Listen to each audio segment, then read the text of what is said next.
let me just tell you that a few things has happened to let us know that Iraq is ready. First of all, as I told you all a week or two ago, Iraq has announced that they are fully self-sustainable. They're taking care of their own self in terms of energy. They're no longer relying on Iran. They're taking care of themselves in terms of oil. They've made contracts with Russia and other nations. They are taking care of themselves and as it relates to their own currency. As a matter of fact, Al Sudani, the prime minister of Iraq, has told the Iraqi people that they cannot buy the United States dollar. And if they are caught buying the United States dollar by any means necessary, even on the black markets, they will be severely dealt with, like imprisoned, or their life may be at stake. So Al Sudani says, trust in your own currency. Don't trade with the United States dollar. We are taking steps to get rid of corruption in our country. And I'm going to show you something else about how Iraq has recently said they're committed to their sovereignty. So we're committed to our sovereignty. We're getting rid of corruption. We've worked with other countries to return our stolen money. And we are working with the Central Bank of Iraq to revalue the Iraqi dinar against the USD. As such, everybody is to stop trading with the United States dollar here in our country and rely on their own strength, their own sovereignty, and their own currency. Then we just heard that the World Bank approved on last Wednesday a $930 million project or loan for Iraq to modernize their railroad network.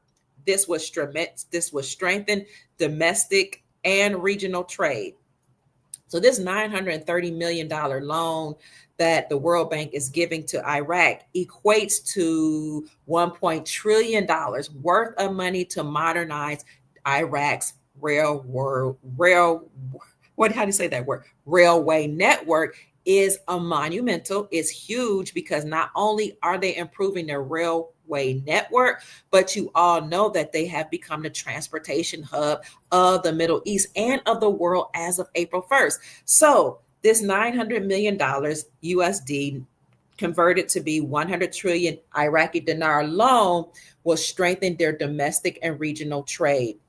This is coming on the precipice of President Trump saying that we already beautified or restructured their railway. He said that under his first administration. He said, we've improved their infrastructure. We've supported Iraq. We defended them against Iran. We created a beautiful railway system. Their airports rival anything that we have in New York. And now you have the World Bank giving them $930 million.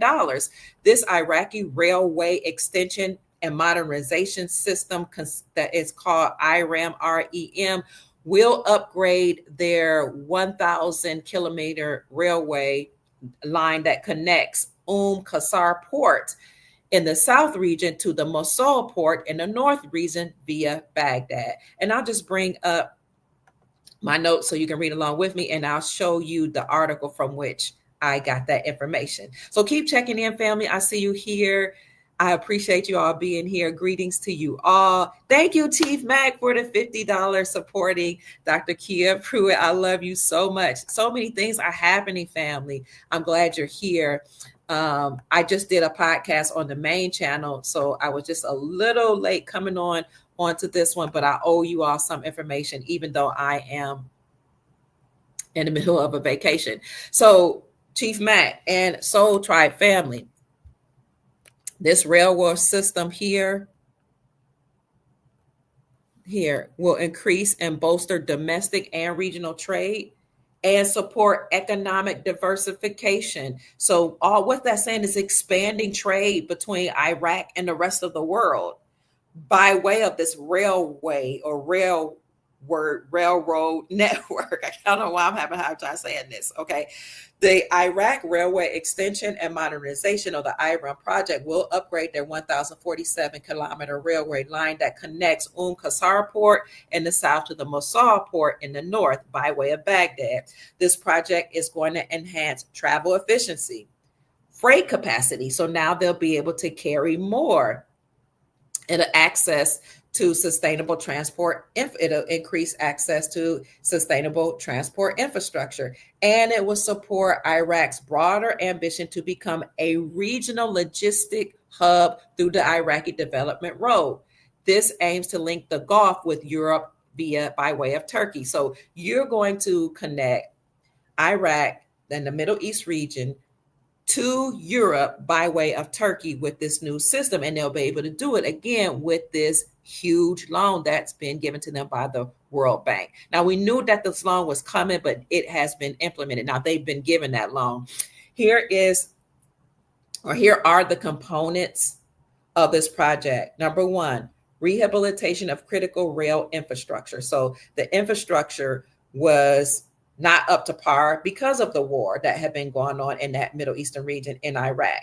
So now they're rehabbing that. Remember what I told you? It's crazy because whenever a nation doesn't want to go along with the United States Incorporated and trade with the USD, or they don't want to go along with any political agenda that we have here in America or by way of the United States Incorporated, the United States Incorporated would declare war on those nations, tear up the infrastructure, fund both sides of the war, tear up the infrastructure, right? And that would demolish or decimate the currency. That's what happened in Iraq. The infrastructure was decimated, the GDP was decimated, the currency was devalued. And then these numbskulls, United States Incorporated, who funded both sides of the war, will go into Iraq and these nations, buy up the currencies that have been devalued through war, hold on and wait.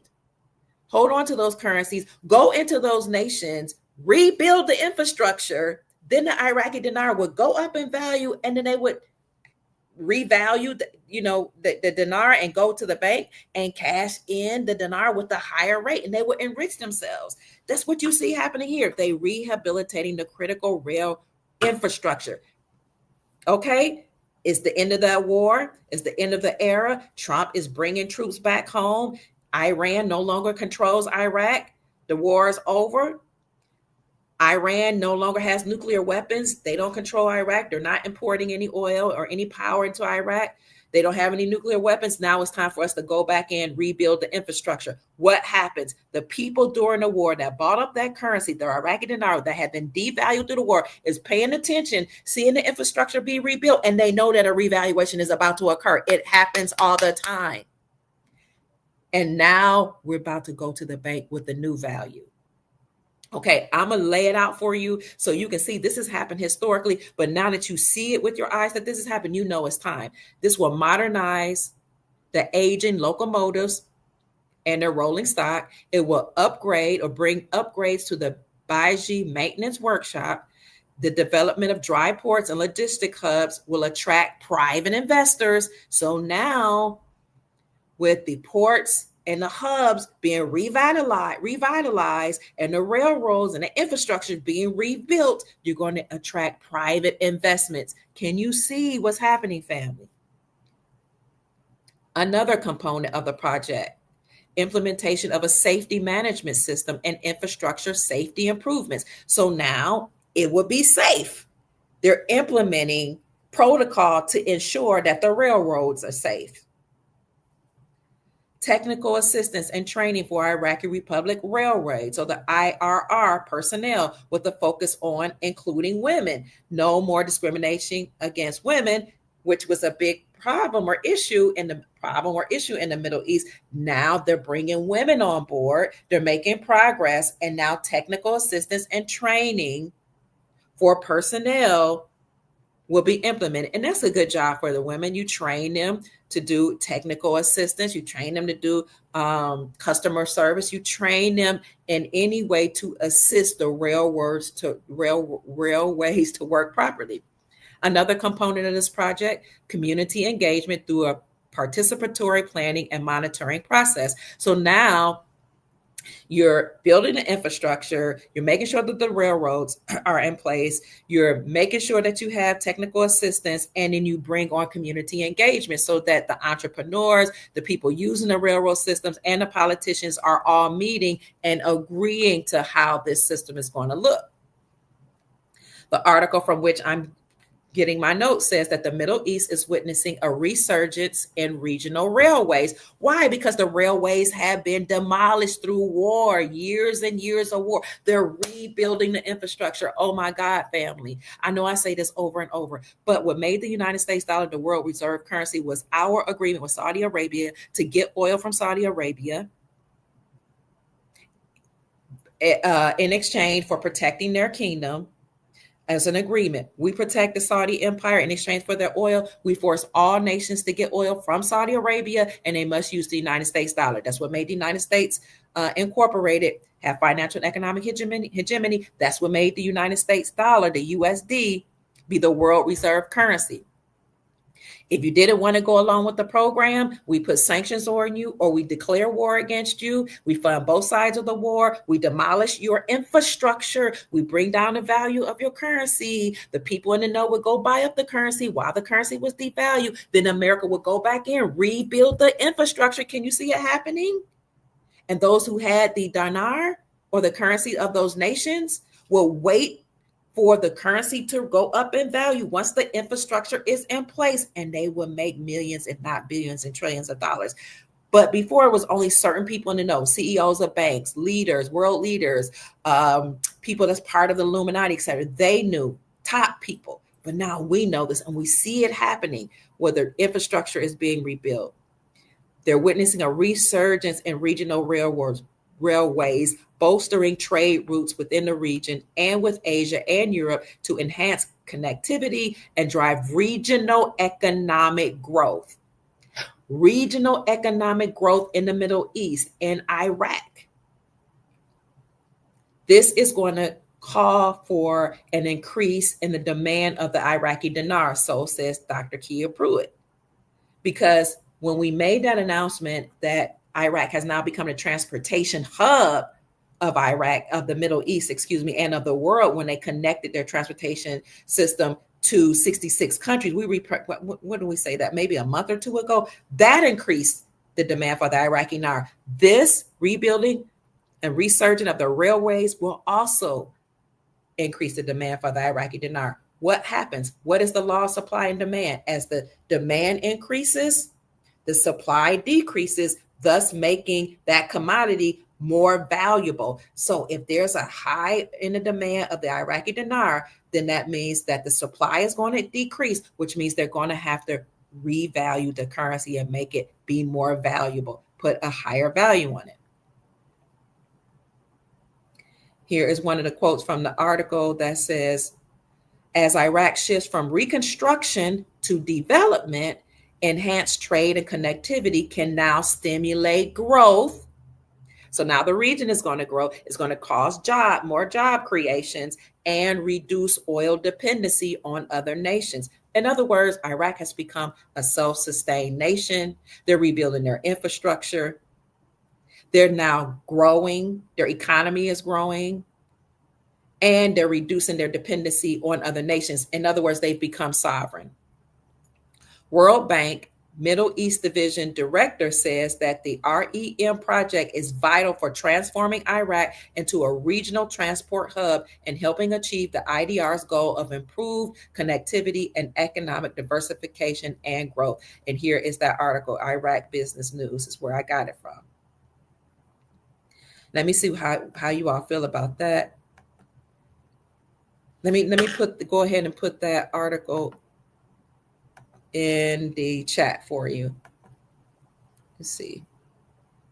World Bank approves $930 million for Iraq railway upgrade. I'm looking for that for you. And the source is the World Bank. It actually came from the World Bank, but you can find it in the Iraqi news outlet here.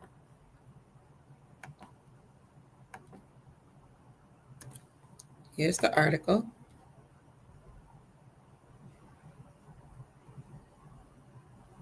I am having a nice vacation. Thank you. So thank you so much. What else is in the news? Iraq Iraq must be a strong state and possess all the means necessary to defend its sovereignty.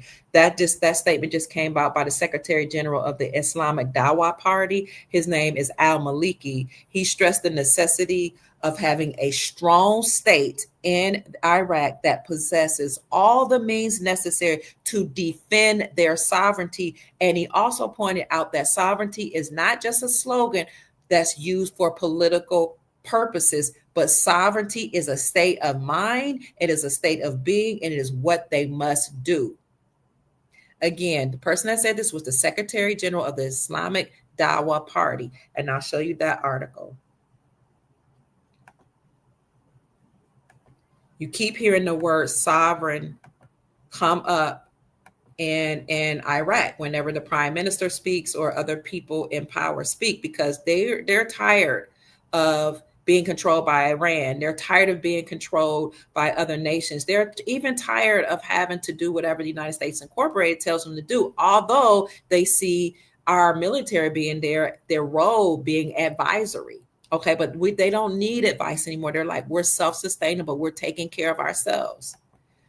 We are implementing our own way of life, our own rules. We're controlling our own wealth from now on.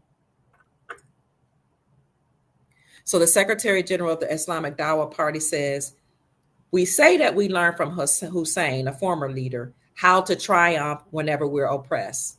And we learn from Hussein what our duty is towards our own nation and what it deserves from us in terms of our sacrifice, our steadfastness, and our commitment. And we learn from Hussein that the nation needs reform and needs someone to lead this reform process. Then he goes on, he talks about Zionism.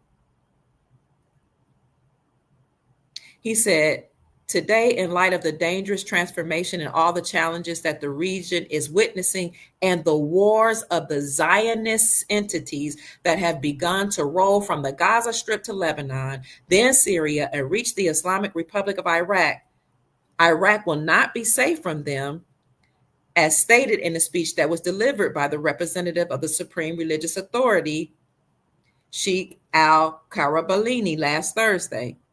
He stressed that Iraq must stand strong and must be a strong state and possess all the means to defend its sovereignty and its people and its sacrifices. And I'll show you that article from which I'm bringing up this article because essentially what they're saying in Iraq is we got to fight by any means necessary to maintain rule and supremacy of our own affairs. No longer can we allow any entity or any nation, especially those that are attached to the Zionist regime, to control us. Where is that? Here. I'm going to show you that article. So the article was originally in Arab, but you can translate it. Let me see if I could bring that up for you. You can have it translated in English. And I already brought it up translated. Let me see. Where does it allow you to translate it in English? Let me see if I can find you the translated version.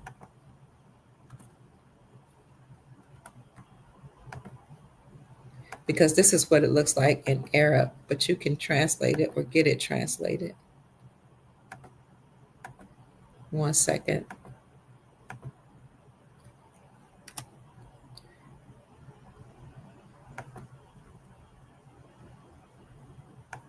Here we go. Where's that article? I'll tell you what I'll do. I'll put the translated version in the description section for you because I'm not seeing the translated version.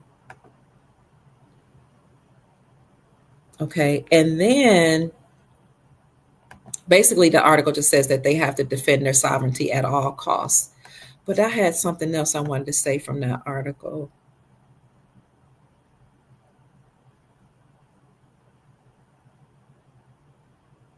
I can't remember what he said, but I'll put that in the description section for you. And then I also wanted to bring to your attention an article that I actually put on the post of the membership only group. And let me bring that up here for you because I don't know if everybody saw that post. Right here, we're talking about Iraq and how Iraq has become a self-sustainable nation and how they got a loan from the World Bank to help with their infrastructure and how they're saying they must defend their sovereignty at all costs. Here, Iraq said that they are doing what it takes to attract investors. Iraq to attract investments through their new initial public offerings. Basically, they're noting that they plan to introduce new companies through initial public offerings aimed at encouraging domestic investors, people that are right there that can invest in their nation, to engage with profitable firms that offer regular dividends. This is expected to boost investor confidence and increase market activity. So let me start from the beginning. The Iraqi Securities Commission, the ICS, hold on. I often do this. Let me go to the membership group. Hold on, fam. I got to get back. Whenever you move from, whenever I try to enlarge the screen, sometimes it disappears. So what I'm not going to enlarge the screen. I'm just going to read the whole article for you. And then I'll put this link to in the description section so you can see it and read it yourself later.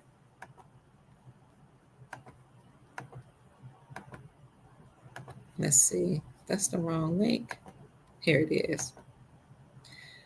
The Iraqi Security Commission has announced new efforts to attract or enhance the attractiveness of the Iraqi Stock Exchange, focusing on corporate governance and expanding the base of listed companies. So they're going to include more companies on the Iraq Stock Exchange.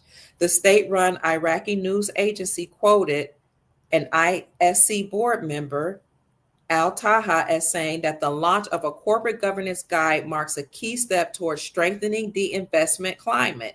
So they want people domestically to start investing in their own nation, invest in their own products, and invest in their own companies so that they can enrich themselves as a nation.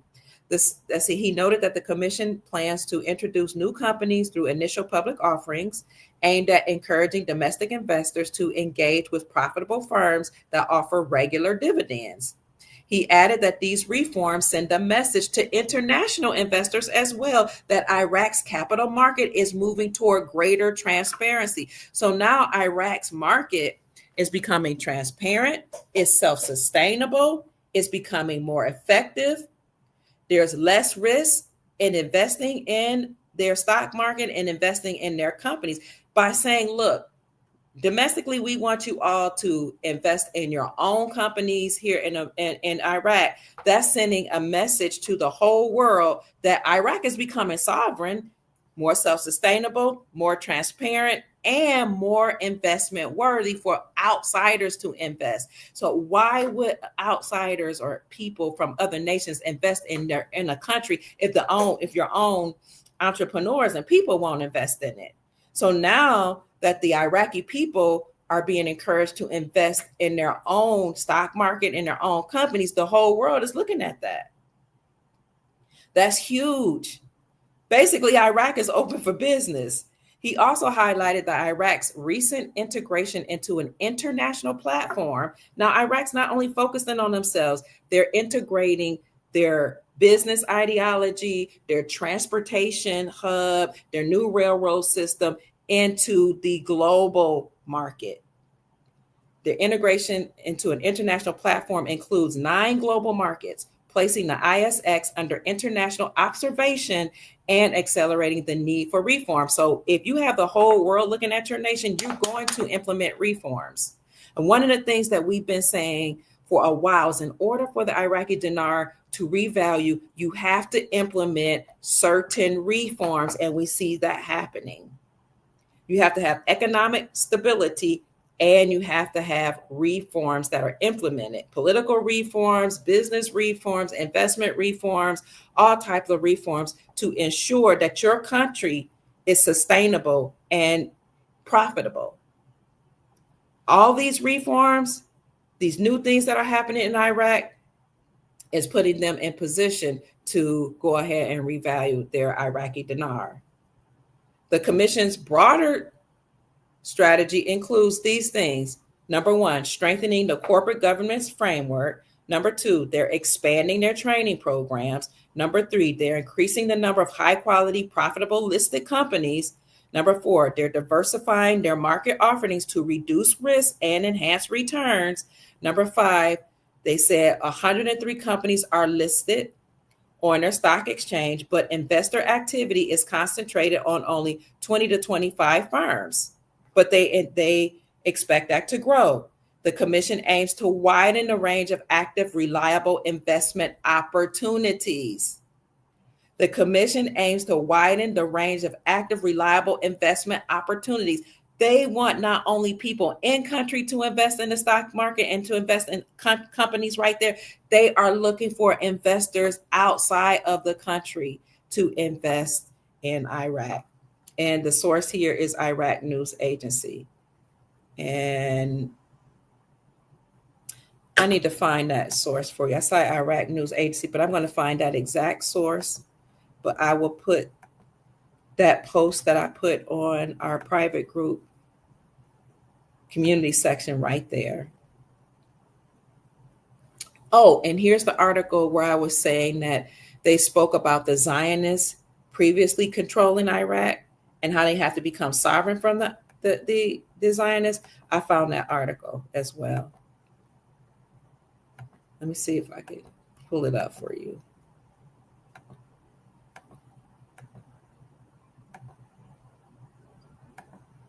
It was written in, I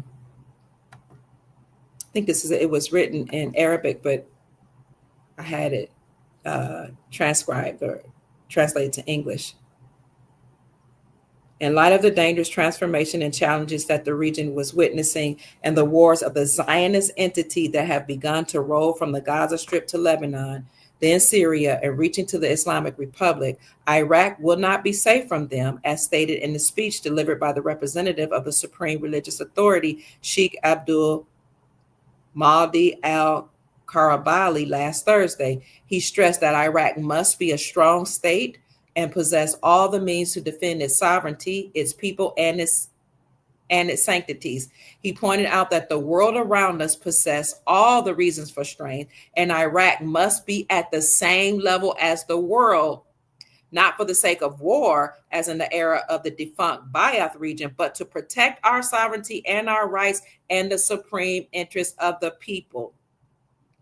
I'll say it again. He said that the whole world around us possess all the reasons for strength. They possess the reasons for strength, and Iraq must be on the same level, not for the sake of war, but to protect our sovereignty. He concluded by saying, peace be upon Hussein, who is their former leader, and upon, who is this, Ali bin Hussein, and upon the brothers of Hussein and the companies of Hussein who sacrificed their lives for Hussein, peace be upon him. So in this speech, basically, al-Maliki said that Iraq has to be strong because he was observing what was going on with the Zionist regime, what they were doing, what Iran was doing, and the Zionists, what they were doing in certain regions of the Middle East. And he said, we have to protect ourselves. We have to be sovereign. We have to be strong. We can't depend on anybody else. We have, just like all these other nations are strong and they defend themselves against the Zionists, we have to defend ourselves against the Zionists. So you see them taking a stance toward sovereignty. You see them saying they have to defend themselves. You see them getting a $930 million, a loan from the World Bank to improve or modernize their railway network. You see them becoming a transportation hub of the Middle East and of the world. You see them just taking a stance to also encourage their people to invest in their own companies there on the Iraqi stock exchange. And they are sending messages to outside investors saying invest in our companies here in Iraq. So a lot is going on in Iraq to let us know that they're ready. We told you a couple weeks ago, they said they're self-sustainable or self-sufficient. And then I just saw an article that says 9 Iraqi top court members resign, and this is over a dispute regarding some of their public workers or public officers, people that work for their government, haven't been paid. And since their court hasn't ruled on anything in terms of how they're going to pay their people in the administration, pay their government workers, they're like, you know what, we're just going to resign. That's all we know about the resignation. And I don't know exactly what the implications are, but it's noteworthy. They're talking about it. And they also stress that they're not really going into detail why these top officials resign, but they know that it's a critical move. Kurdistan region, 9 members of Iraqi's federal Supreme Court submitted their resignation on Thursday in protest against the court's chief justice, casting a planned session on the Kurdistan region's civil servant salaries into uncertainty. The civil servants, the government workers, don't know when they're going to get paid. And so court members are saying, since the chief justice can't rule, we're quitting. 6 main and 3 reserve members of the court resigned over disputes with the Chief Justice Amari, according to Radal's reporters on the ground. The court is made up of a total of 9 main members and 4 reserves. 9 people who resigned. The statement was issued that the behavior of the court president is unacceptable to us, and we're tired of dealing with his workers' manners. And that's what a court member who resigned told this particular publication. One of the members is a Kurd from the Patriotic Union of Kurdistan. This comes ahead of a planned session which was set for last Thursday at the request of the public servants in the Kurdistan region, seeking an injunction to compel the federal government to resume salary payments. However, the resignations have cast the session into uncertainty. So I'm not sure how this would affect the business going on in Iraq or what the implications are, but I know that people are getting tired of courts holding up things. And so some of the court members just said, we're just going to retire. We're just going to resign. We're going to step down until y'all make a decision of what you're going to do. And it goes on to talk about the tensions between Erbil and Baghdad, and how those tensions intensified it in late May when the federal finance minister halted all budget transfers to the Kurdistan regional government. So you keep hearing people saying when the budget is passed, that's when you're going to see the Iraqi dinar exchange rate be reported on the Forex. But there's no agreements have been reached as of late.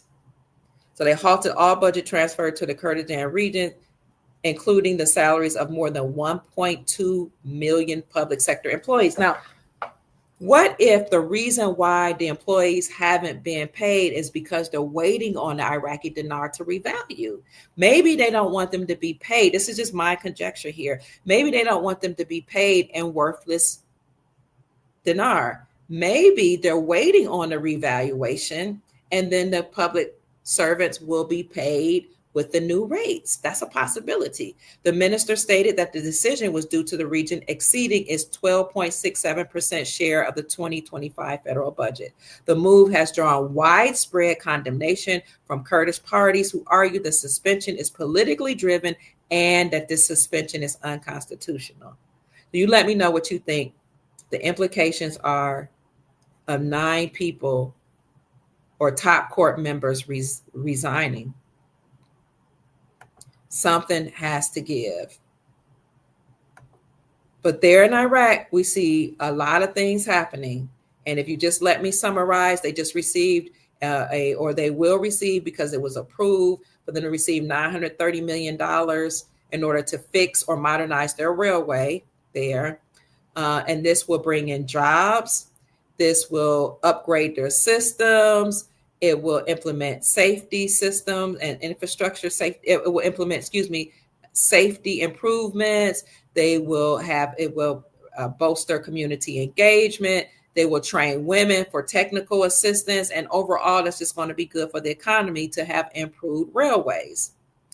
It will make transport safer and more effective, more efficient. And this is coming on the heels of Iraq being named the transportation hub of the Middle East and of the world, when Iraq connected their transportation system to 66 countries as of April the 1st. So all this is happening at really basically around the same time. And then you had Iraq saying they will attract new investors, both in country or domestically and from abroad. Also, we reported a week or two ago that the Iraqi government has called their entrepreneurs that were abroad to come back home. And the government has committed to training the entrepreneurs to do business right in country. They're going to give them money. They're going to give them resources. They're going to give them workers. They're going to give them all the tools they need to focus on working from home, working in, and when I mean from home, I mean in country. So they sent out a call for all the Iraqi investors to come back home and work there and invest in their own nation.